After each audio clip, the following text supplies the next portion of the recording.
최근에 우리나라 집값이 움직이는 모습이 정말로 특이한데요. 서울의 부동산 가격을 보면 최근에 16주 연속으로 집값이 계속 올랐기 때문에 이제는 경제신문이나 온갖 언론에서 야, 이제 본격적인 부동산 상승장이 시작됐다. 이렇게 기사를 쓰고 있습니다. 자, 서울 집값만 놓고 보면 그 말이 맞는 것 같은데 전국으로 확대해 보면 지방의 집값은 오히려 하락폭을 키우고 있거든요. 그야말로 지금 대한민국의 집값은 양극화가 시작됐다 해도 과언이 아닌데요. 보통 이런 양극화가 일어나는 경우가 어떤 경우냐? 일반적으로 마지막 불꽃이 타오를 때 그때는요. 될성 부른 그런 자산에 마지막 남은 자산의 여력이 다 모이기 때문에 왜 주식시장에서도 특정 주가만 계속해서 오르고 나머지 주가가 따라가지 못하면 이게 일반적으로 마지막 불꽃인 경우가 되게 많은데요. 부동산 시장에서도 이런 경우가 정말 많기 때문에 이번이 마지막 불꽃인지 아닌지를 정확하게 따져볼 필요가 있을 것 같습니다. 그런데 이번에 정부가 정말 대단하다는 생각이 드는 게 이래도 안 올라? 하는 생각으로 계속해서 부동산 부양책과 규제 완화를 쏟아내더라고요. 자, 그러다 보니까 결국은 집값 상승을 해냈습니다.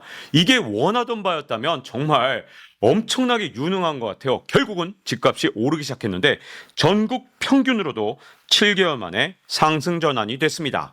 자, 그런데 이걸 따져보면 정말 집값이 이상한데요. 서울은 0.38%로 이전보다 상승폭이 확대됐습니다.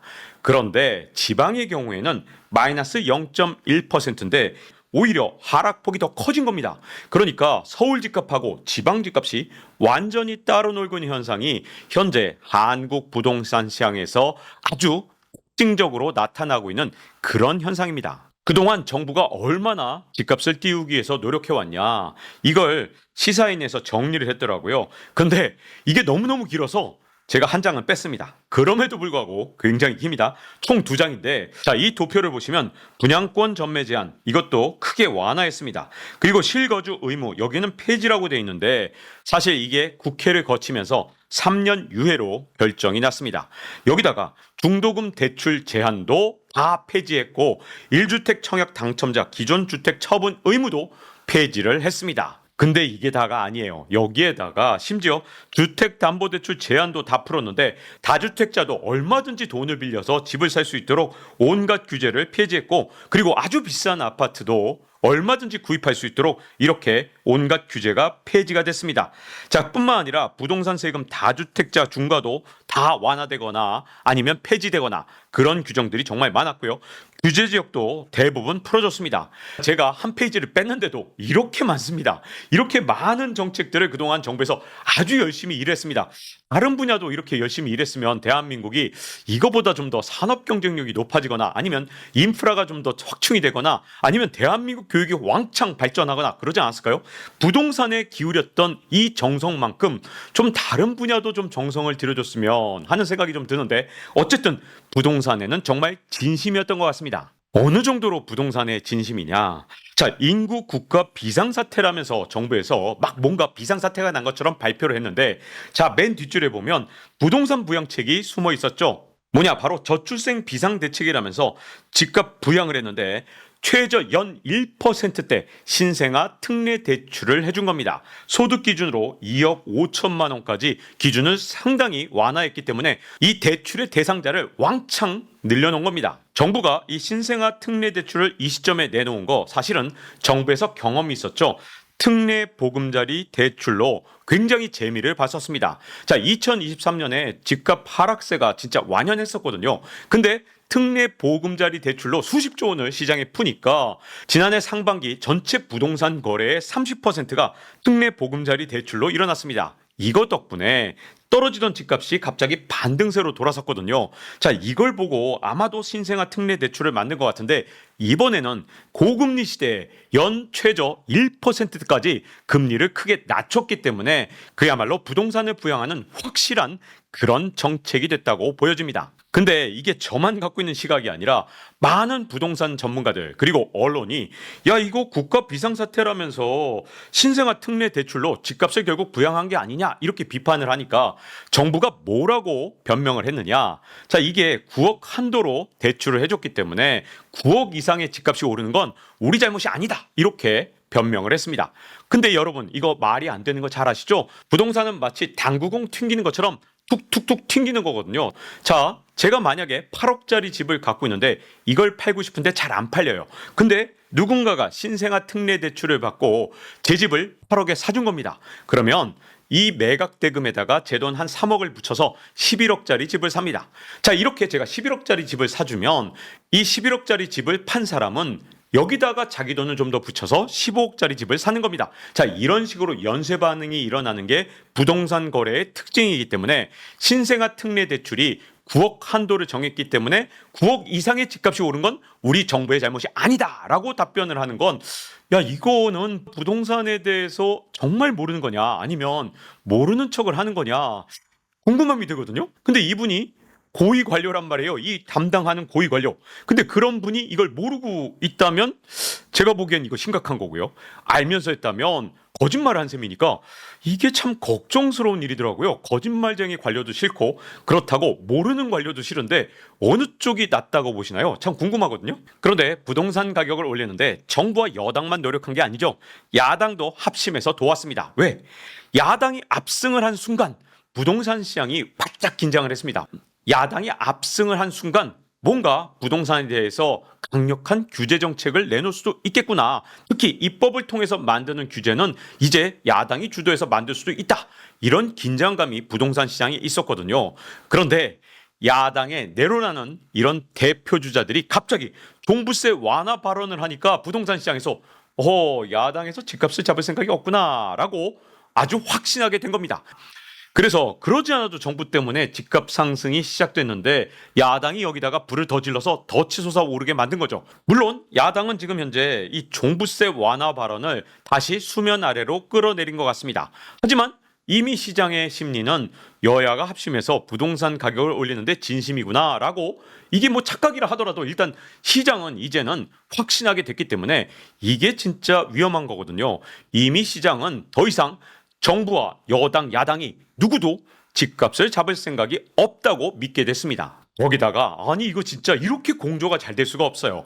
집값 상승에 완벽한 타이밍을 찾아낸 한국은행이 또 있습니다. 왜 그러냐? 자, 이 데일리한 기사 7월 15일자 기사인데 16주 연속 서울 집값이 들썩거린다라고 하면서 한국은행 금리 인하 언급이 시장 불안을 가중했다라고 합니다. 그러면서 이 기사 내용을 보면 7월 11일 이창용 한은 총재는 이제는 차선을 바꾸고 적절한 시기에 방향 전환을 준비하는 상황이 조성됐다고 말했다. 이렇게 기사를 썼고요. 2018년 8월 이후 3년 만에 금리 인하 검토 발언이다. 이렇게 평가를 했습니다. 아니 어떻게 이렇게 시의적절하게 7월 11일 날 부동산 가격을 이렇게 올리는데 진심일 수가 있는지 저는 정말 이해가 안 가거든요. 이게 진짜 우연으로 일어난 일입니까? 아니면 이거 계획한 겁니까? 아니 집값이 이미 이때도 15주 연속 오르고 있었는데 여기다가 이런 발언 해버리면 이제 부동산 시장이 진짜 로켓처럼 치솟아 오를 수밖에 없는 거잖아요. 여러분 아까 보셨죠? 서울 집값이 최근 일주일 동안 갑자기 치솟아 올랐는데 마지막 불꽃을 당겼다 해도 과언이 아닙니다. 근데 한국은행은요 사실 원죄가 있습니다. 왜냐?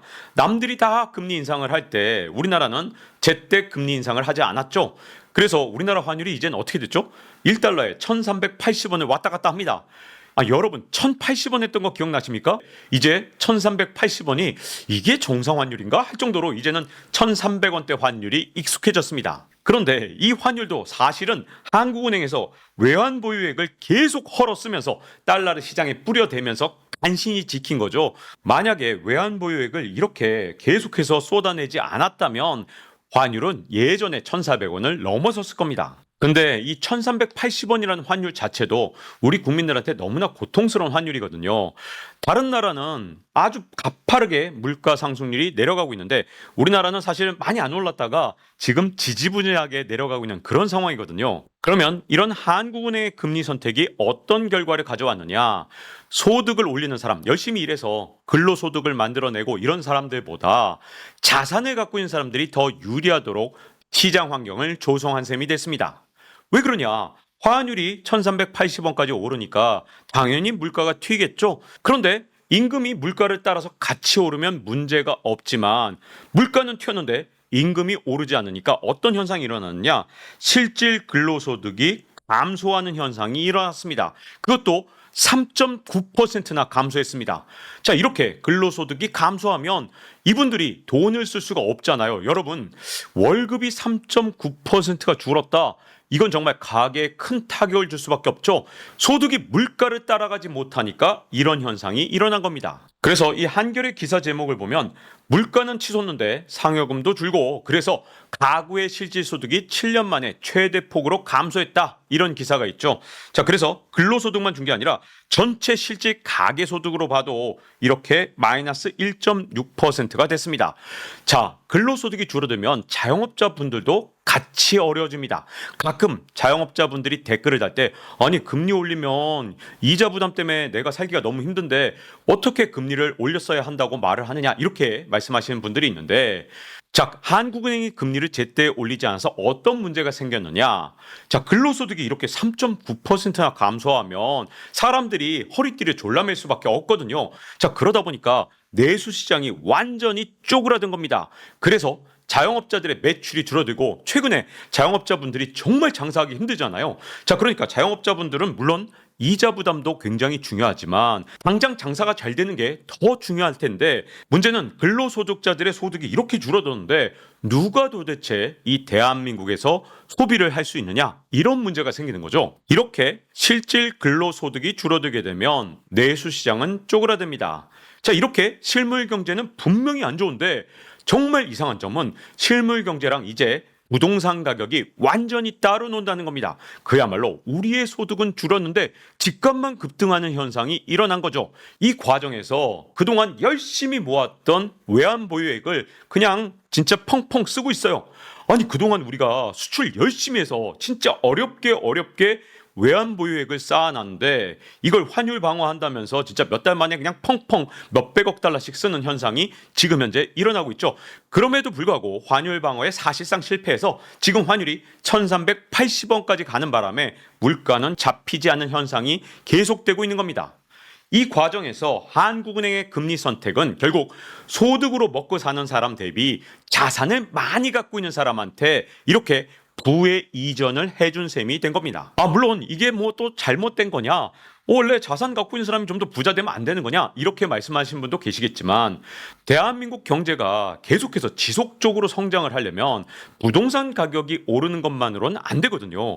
결국은 실무 경제가 살아나기 위해서는 실질 근로소득이 늘어나야 되는데 이렇게 근로소득을 희생하고 자산 가격만 치솟아 오르게 하면 결국 대한민국의 장기적인 성장 동력은 내수시장 위축으로 약화될 수밖에 없습니다. 결국 한국은행이 정책 패키지를 어떻게 선택하느냐에 따라 대한민국의 실물 경제가 상대적으로 더 좋아지는지 아니면 자산 가격이 상대적으로 혼자서 치솟아 오르는지가 결정되는 겁니다. 근데 하나 이상한 점이 있어요. 이 외신 기사를 열심히 보시는 분들은 보셨겠지만 연준이 항상 골치 아파하는 게 뭐냐? 이 집값이 잘 안 떨어지는 거예요.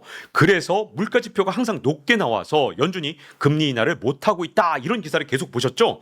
근데 한국은 왜 반대냐 이런 궁금함이 들 텐데요. 자, 한국은 15주 연속으로 서울 집값이 계속 오르고 있을 때 한국은행 이창용 총재가 이제 차선 바꾸는 걸 검토해 볼 때가 됐다. 즉 금리 인하를 검토할 때가 됐다. 이런 말을 한 거잖아요. 자, 미국은 집값이 안정되지 않아서 금리를 지금까지 못 낮추고 있다가 이제서야 집값이 좀 안정되니까 야 이제 9월 달부터 좀 내려볼까? 이렇게 나오고 있는데 한국은 오히려 최근 들어서 집값 상승폭이 점점 더 가파라지고 있는데 이런 시점에 금리를 낮추려고 한다. 왜 한국은 이렇게 연준하고 반대인가?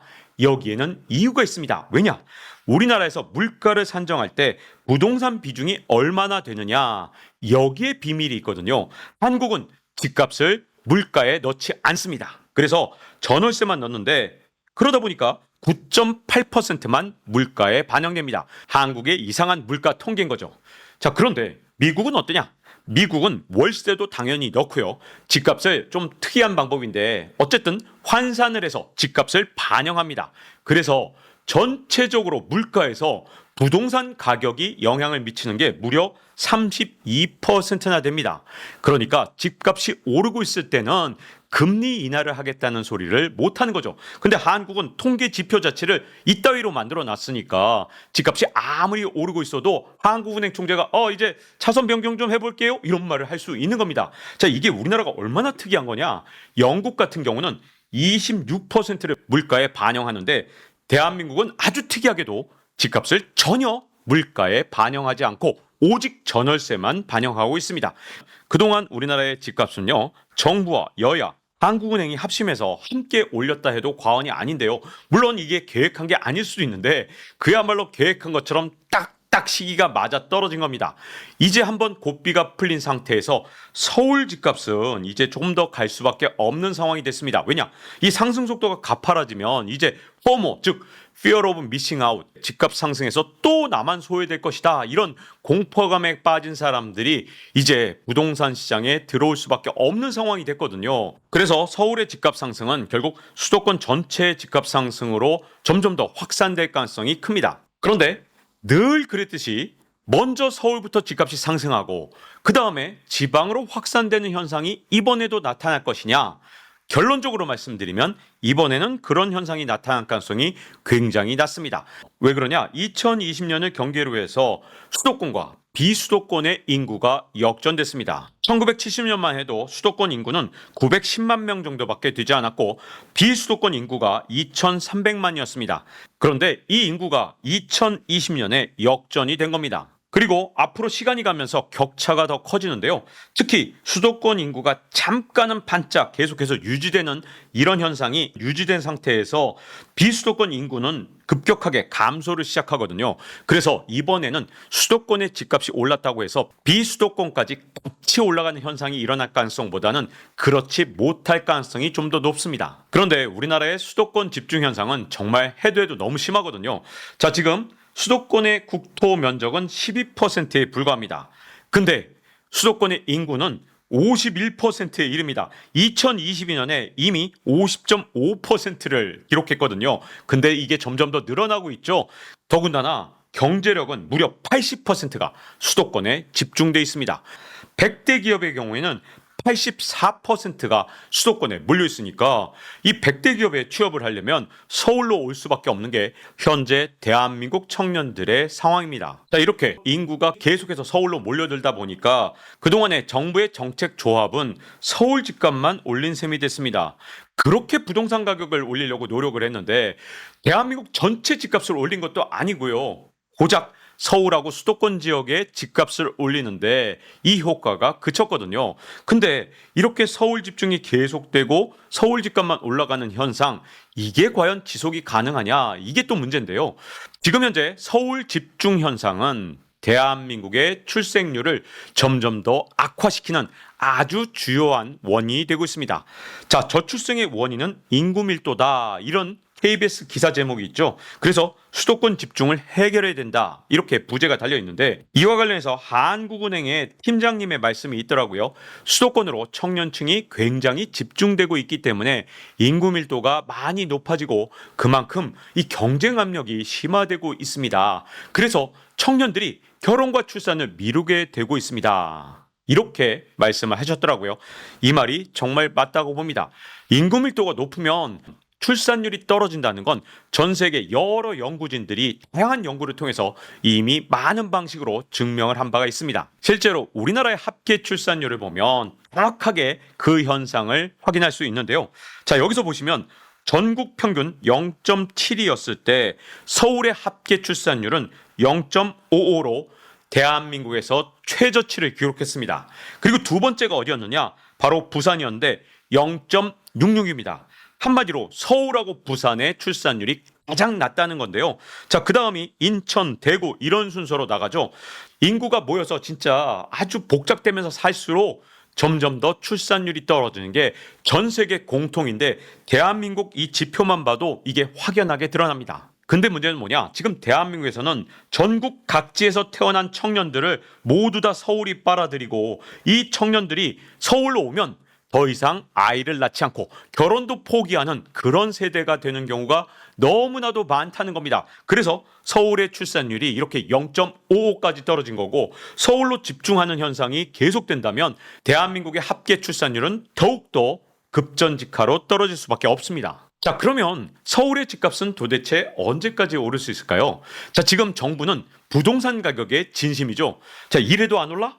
그럼 더 많은 부양책, 이렇게 하고 있기 때문에 사실 부동산 가격은 정부가 의지를 갖고 있는 동안 대한민국의 경제 여력을 쥐어짤 거라서 아마도 계속해서 오를 가능성이 높습니다. 특히 대한민국은 이제는 3050 클럽에도 진입을 했습니다.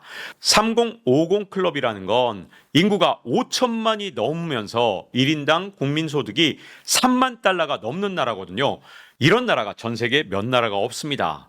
경제력이 굉장히 대단한 나라라고 할 수 있는데요. 근데 정부가 만약에 지금처럼 국가의 남은 여력을 모두 부동산에 계속해서 쥐어짠다면 한동안은 수도권만이라도 계속해서 집값을 끌어올릴 만큼 우리나라의 경제적 저력이 있습니다.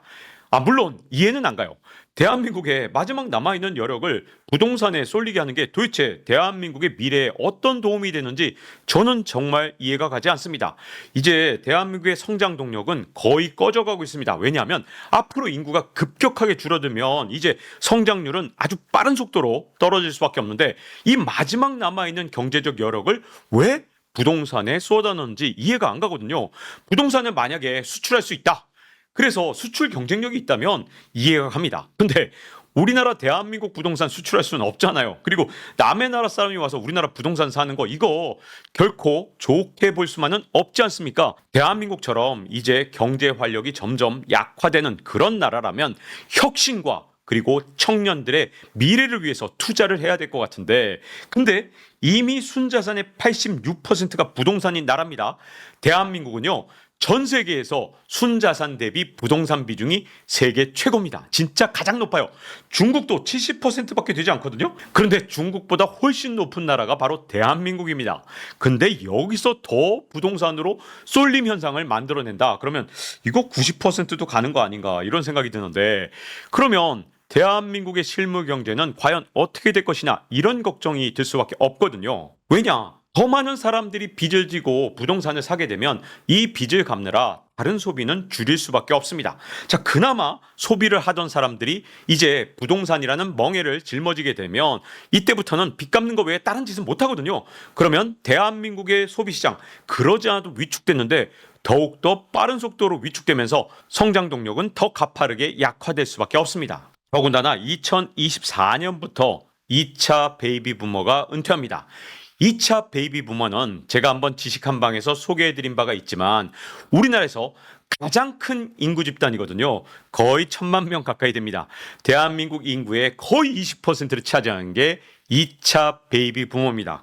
64년생부터 74년생까지 인구 집단인데 이 11년 동안 태어난 사람이 대한민국의 5분의 1이 된다는 게 정말 얼마나 대단한 인구 집단인지를 알 수 있는 거죠.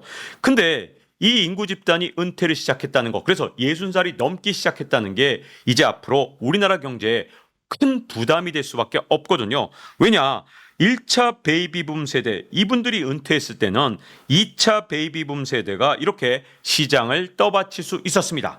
그런데 2차 베이비붐 세대가 은퇴한 다음에 그 다음 세대는 이렇게 팍 불어버려요. 그래서 더 이상 시장을 떠받칠 수가 없는 세대가 그 다음 세대입니다. 2차 베이비붐 세대가 은퇴하는 게 경제에 얼마나 큰 타격을 주는지 나타내는 게 바로 이 그래프죠. 국민연금 보험료 수지가 언제부터 적자가 되느냐? 2027년부터 적자가 됩니다.